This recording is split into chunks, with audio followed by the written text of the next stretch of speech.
Hello friends, welcome to SH learning YouTube channel. आज हम भारतीय संविधान के एक बहुत ही सबसे महत्वपूर्ण हिस्से पर गहराई से बात करेंगे, मौलिक अधिकार या फंडामेंटल राइट्स। जब हम कहते हैं कि हमें अधिकार मिले हैं तो एक सवाल मन में आता है, ये अधिकार हमें किसके खिलाफ मिले हैं और अगर इन अधिकारों का उल्लंघन होता है तो हमारे पास उपाय क्या है। आज की हमारी चर्चा अनुच्छेद 12 से शुरू होकर अनुच्छेद 35 तक जाएगी, जिसमें हम हर अधिकार के सार को समझने की कोशिश करेंगे। बिल्कुल। और ये चर्चा शुरू होती है एक बहुत ही बुनियादी सवाल से। ये जो अधिकार हैं, ये हमें बचाते किससे हैं?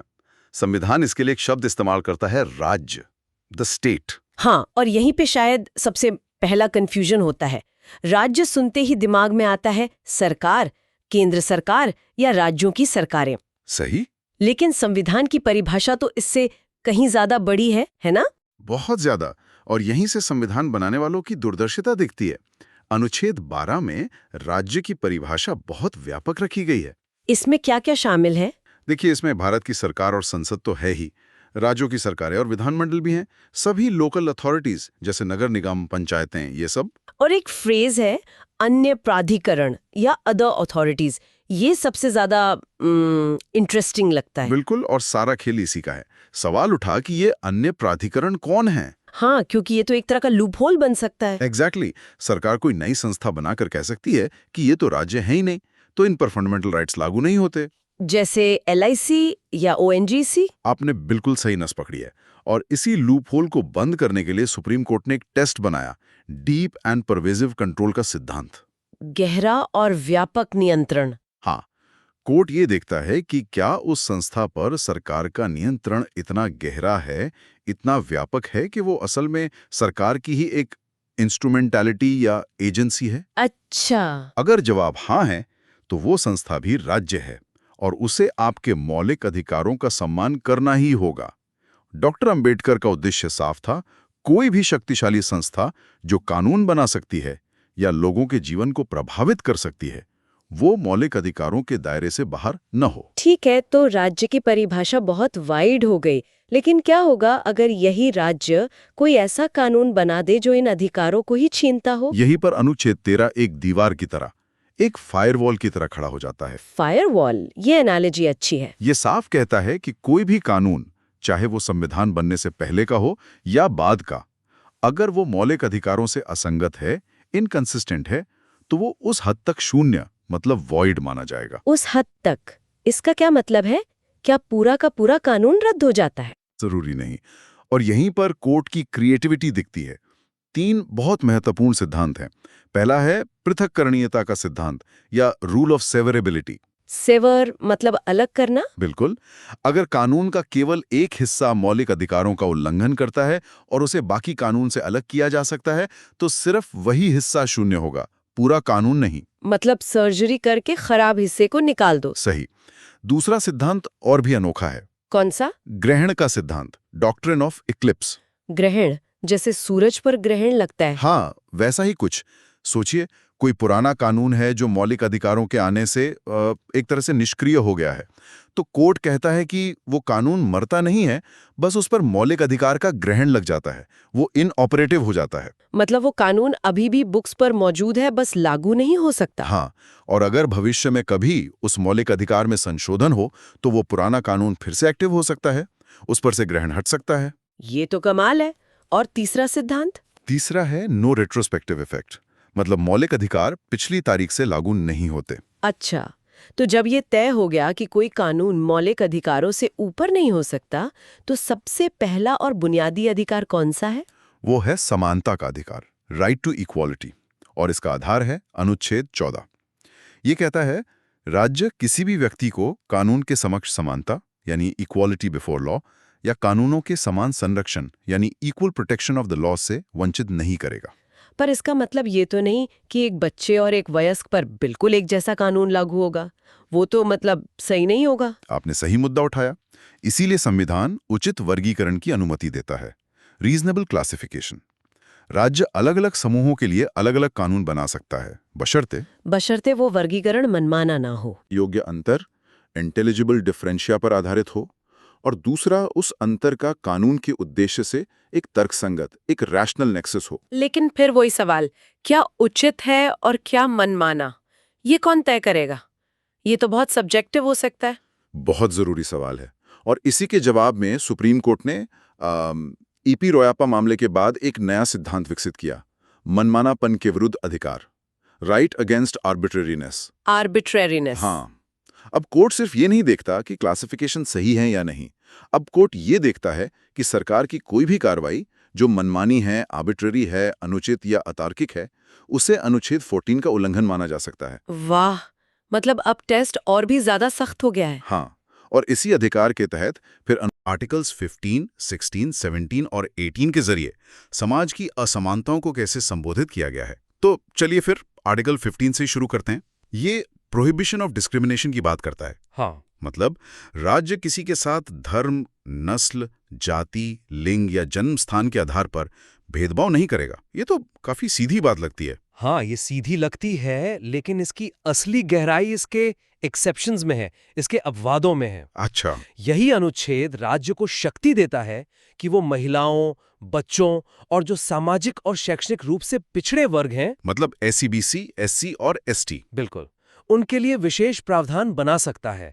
तो ये सिर्फ भेदभाव रोकने की बात नहीं है, बल्कि एक बराबरी का मंच तैयार करने की एक एक्टिव कोशिश है। तो आप ये कह रही हैं कि संविधान यहाँ एक कदम आगे जाता है, वो सिर्फ रोकता नहीं बल्कि बराबरी लाने की जिम्मेदारी भी लेता है। एग्जैक्टली।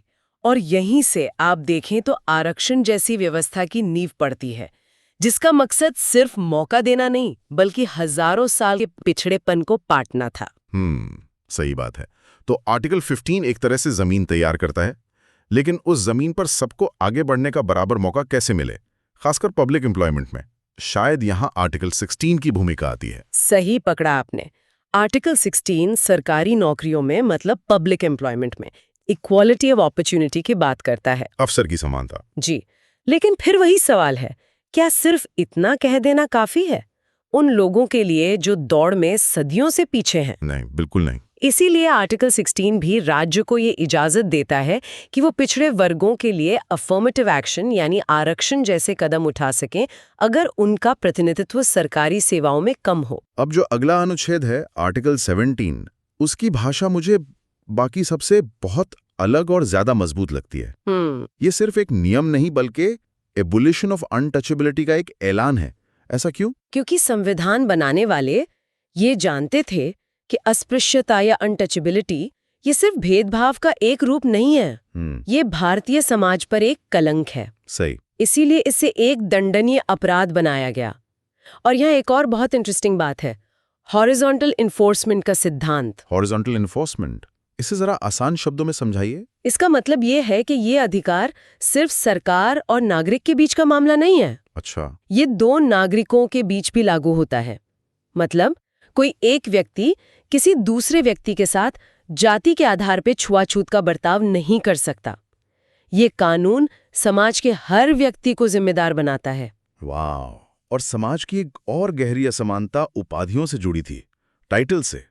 शायद इसीलिए आर्टिकल 18 आता है जो एबोलिशन ऑफ टाइटल्स की बात करता है। हाँ, जरा सोचिए, आजादी से पहले कैसे राय बहादुर या सर जैसी उपाधियां एक अलग ही, एक ऊंचा वर्ग बना देती थी, एक तरह का हायरार्की। बिल्कुल। संविधान बनाने वाले इसी सामंती मानसिकता को तोड़ना चाहते थे। इसीलिए राज्य को सैन्य या शैक्षणिक सम्मानों को छोड़कर कोई भी टाइटल देने से मना किया गया। लेकिन भारत रत्न और पद्म विभूषण जैसे नेशनल अवार्ड्स का क्या? वो भी तो एक तरह की उपाधि ही लगते हैं। ये सवाल सुप्रीम कोर्ट के सामने भी आया था। 1995 में कोर्ट ने कहा कि ये पुरस्कार वैलिड है, वैध है। क्यों? क्योंकि ये किसी की योग्यता का सम्मान है, कोई वंशानुगत पदवी नहीं, लेकिन एक शर्त है। और वो शर्त क्या है? शर्त ये है कि इन्हें नाम के आगे या पीछे, मतलब प्रीफिक्स या सफिक्स की तरह इस्तेमाल नहीं किया जा सकता। अच्छा, तो ये एक बहुत बारीक लाइन है। बहुत बारीक। तो इन सब का क्या मतलब निकलता है? ये आर्टिकल सिर्फ कानूनी नियम नहीं है, ये एक ऐसे समाज की नींव रखते हैं जो समानता और न्याय पर आधारित हो। बिल्कुल। ये एक बहुत नाजुक संतुलन दिखाता है, एक तरफ भेदभाव को रोकना और दूसरी तरफ जो ऐतिहासिक अन्याय हुआ है उसे ठीक करने के लिए एक्टिव कदम उठाना। समानता के बाद आता है स्वतंत्रता का अधिकार, जो लोकतंत्र की जान है। अनुच्छेद 19 में 6 स्वतंत्रताएं दी गई हैं। हाँ, अनुच्छेद 19(1) भारतीय नागरिकों को 6 आजादियां देता है। भाषण और अभिव्यक्ति की स्वतंत्रता, freedom of speech and expression, शांतिपूर्वक और बिना हथियारों के इकट्ठा होने की स्वतंत्रता, असेंबली, संगठन या संघ बनाने की, एसोसिएशन, भारत में कहीं भी घूमने की, कहीं भी रहने और बसने की, और कोई भी पेशा, व्यवसाय या व्यापार करने की स्वतंत्रता। पर क्या ये अधिकार असीमित है? क्या मैं कुछ भी बोल सकती हूँ, कहीं भी जा सकती हूँ? नहीं, ये एब्सोल्यूट नहीं है। अनुच्छेद 19(2) से 6 में राज्य को इन पर उचित प्रतिबंध, रीजनेबल रिस्ट्रिक्शंस लगाने की शक्ति दी गई है। फिर वही शब्द उचित। हाँ, और ये प्रतिबंध केवल कानून द्वारा लगाए जा सकते हैं और उनके आधार भी तय हैं, जैसे भारत की संप्रभुता और अखंडता, राज्य की सुरक्षा, पब्लिक ऑर्डर, शालीनता या नैतिकता और अदालत की अवमानना। और कोर्ट ने समय के साथ इस फ्रीडम ऑफ स्पीच का दायरा बहुत बढ़ाया है ना? बहुत ज्यादा। प्रेस की स्वतंत्रता, सूचना का अधिकार, आरटीआई, ये सब इसी से निकले हैं। श्रेया सिंघल मामले में आईटी एक्ट की धारा 66A को रद्द किया गया क्योंकि वो बहुत वेग थी, अस्पष्ट थी। और अब तो इंटरनेट भी इसी में आ गया है। हाँ, अनुराधा भसीन मामले में सुप्रीम कोर्ट ने कहा कि इंटरनेट तक पहुंच भी मौलिक अधिकार का ही एक हिस्सा है। अब उस स्थिति की बात करते हैं जब राज्य किसी पर अपराध का आरोप लगाता है। अनुच्छेद 20 क्या सुरक्षा देता है?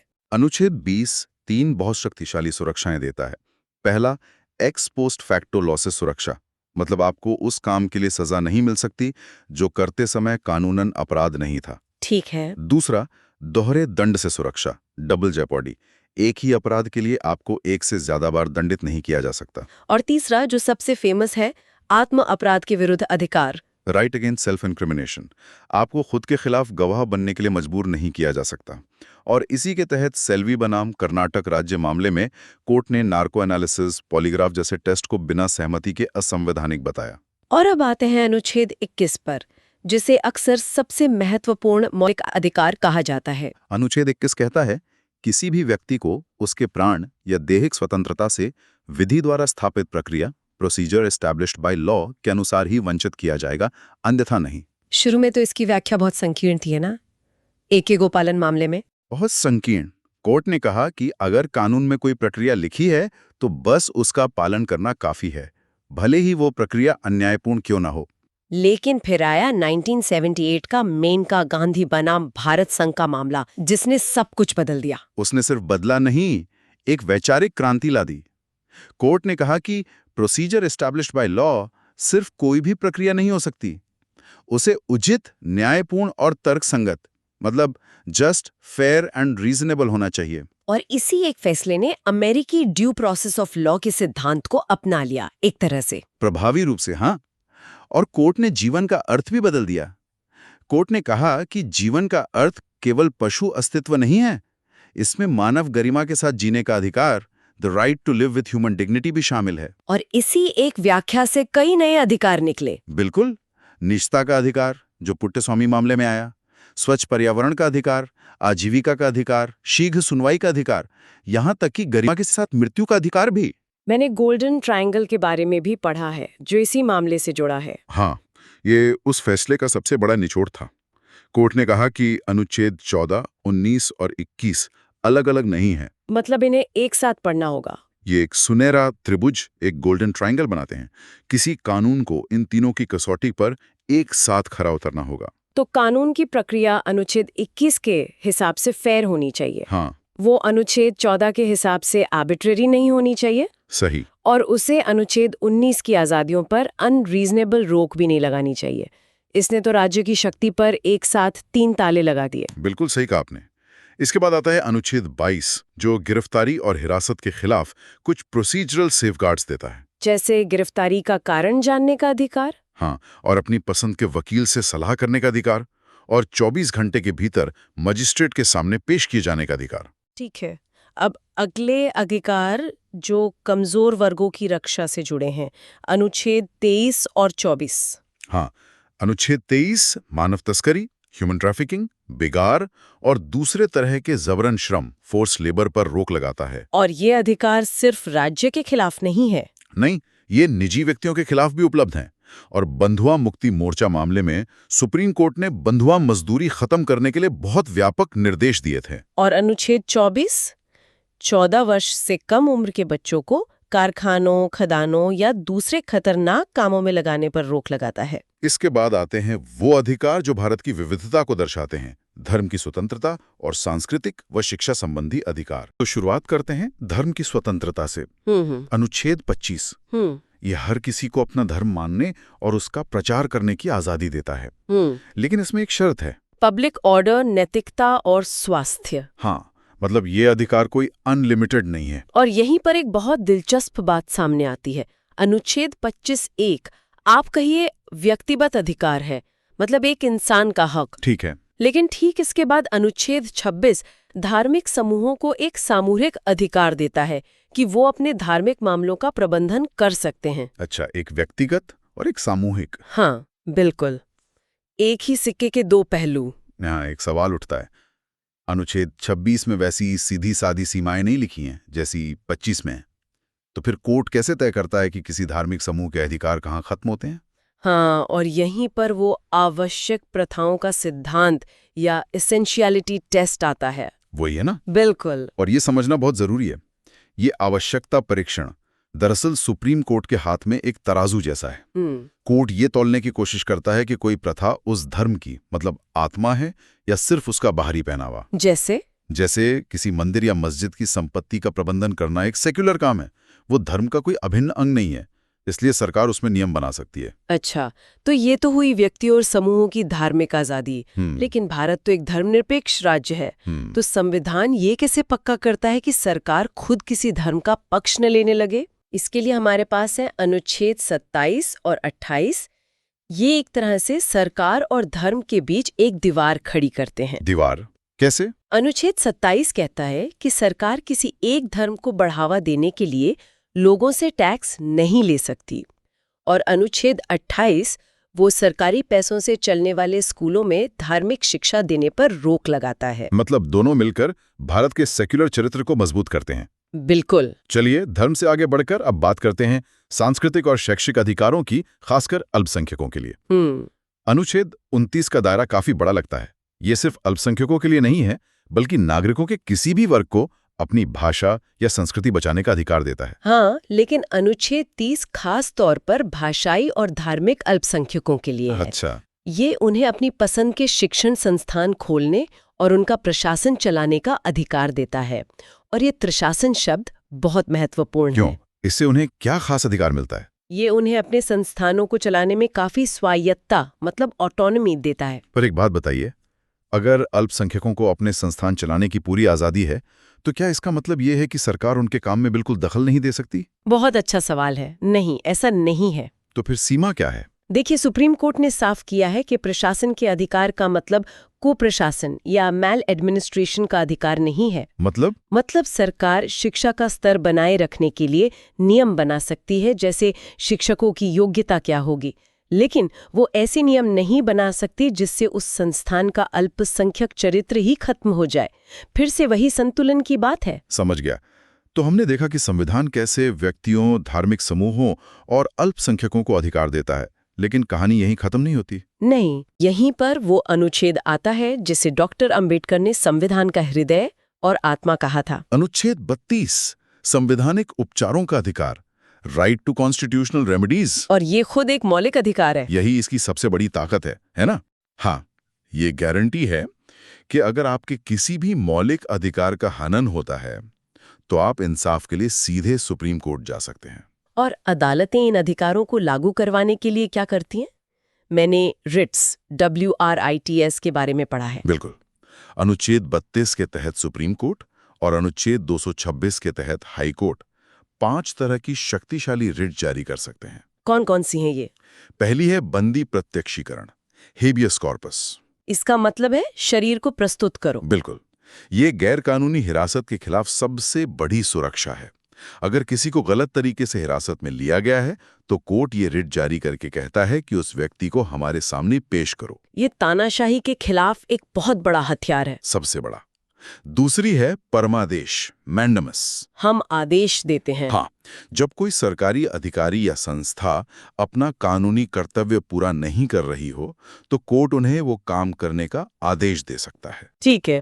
और उत्प्रेषण, इनमें हमेशा कंफ्यूजन होता है, प्रोहिबिशन और सर्शियरी। इसे एक फुटबॉल मैच के रेफरी की तरह समझिए। अच्छा। प्रतिषेध या प्रोहिबिशन है जब रेफरी एक गैर कानूनी गोल होने से ठीक पहले सीटी बजाकर खेल रोक देता है। मतलब ये निचली अदालत को उसके अधिकार क्षेत्र से बाहर जाने से रोकता है, फैसला सुनाने से पहले। एकदम सही। और उत्प्रेषण या सर्शियरी वो VAR की तरह है।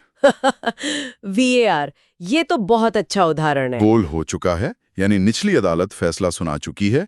अब ऊपरी अदालत VAR की तरह उस फैसले को रिव्यू करती है और अगर पाती है कि फैसला गलत था तो उसे रद्द कर देती है। वाह, ये तो अब कभी नहीं भूलूंगी। एक गलती को होने से रोकता है, दूसरा गलती हो जाने के बाद उसे सुधारता है। बिल्कुल। और आखिरी है अधिकार पृच्छा, को वारंटो। किस अधिकार से? हाँ, ये किसी व्यक्ति के सार्वजनिक पद पर दावे की वैधता की जांच करने के लिए है कि आप किस अधिकार से इस कुर्सी पर बैठे हैं। संविधान बनाने वालों को ये भी सोचना था कि जब देश की सुरक्षा या अनुशासन की बात आए तो इन अधिकारों का क्या होगा। और इसी यथार्थवादी सोच का नतीजा है अनुच्छेद 33 और 34। ये अधिकार छीनते नहीं हैं, बल्कि संतुलन बनाते हैं। कैसे? अनुच्छेद 33 संसद को ये शक्ति देता है कि वो सेना या पुलिस बलों के मौलिक अधिकारों को सीमित कर सके ताकि अनुशासन बना रहे। और अनुच्छेद 34? वो मार्शल लॉ जैसी असाधारण स्थिति के लिए है। ये राष्ट्रीय सुरक्षा और व्यक्तिगत स्वतंत्रता के बीच एक व्यवहारिक तालमेल है। और आखिर में अनुच्छेद 35, हाँ, इसका क्या रोल है? अनुच्छेद 35 को आप इन सारे अधिकारों का कह सकते हैं एक्शन बटन समझ सकते हैं। Action button? हाँ, यह संसद को विशेष शक्ति देता है कि वो इन मौलिक अधिकारों को लागू करवाने के लिए कानून बनाए, जैसे छुआछूत के खिलाफ कानून। हाँ। और ये शक्ति सिर्फ संसद के पास है, राज्यों के पास नहीं। ताकि पूरे देश में एक जैसा कानून हो। बिल्कुल, एक रूपता के लिए। तो इस पूरे चर्चा का सार ये है कि मौलिक अधिकार केवल वादे नहीं हैं, ये राज्य की असीम शक्ति और एक आम नागरिक के बीच खड़ी एक मजबूत दीवार है। एक पूरी व्यवस्था है और न्यायपालिका ने इस भूमिका को बहुत गंभीरता से लिया है। बंधुआ मुक्ति मोर्चा जैसे मामलों में सुप्रीम कोर्ट ने एक आम चिट्ठी को ही जनहित याचिका, पब्लिक इंटरेस्ट लिटिगेशन मानकर सुनवाई की थी। इसे न्यायिक सक्रियता कहते हैं, जुडिशियल एक्टिविज्म। हाँ, जहां अदालत कमजोरों तक न्याय पहुंचाने के लिए पारंपरिक नियमों से आगे बढ़ती है। तो सोचने वाली बात यह है, भारत जैसे देश में जहां बहुत ज्यादा सामाजिक और आर्थिक असमानता है, क्या एक सक्रिय न्यायपालिका जो कमजोरों की रक्षा के लिए संविधान की रचनात्मक व्याख्या करती है, हमारे लोकतंत्र के लिए एक जरूरत है? या ये अपनी संवैधानिक भूमिका से आगे बढ़ने का जोखिम उठाती है? इस पर विचार जरूर करना चाहिए। Thank you for watching. If you like this video, please like, subscribe and comment.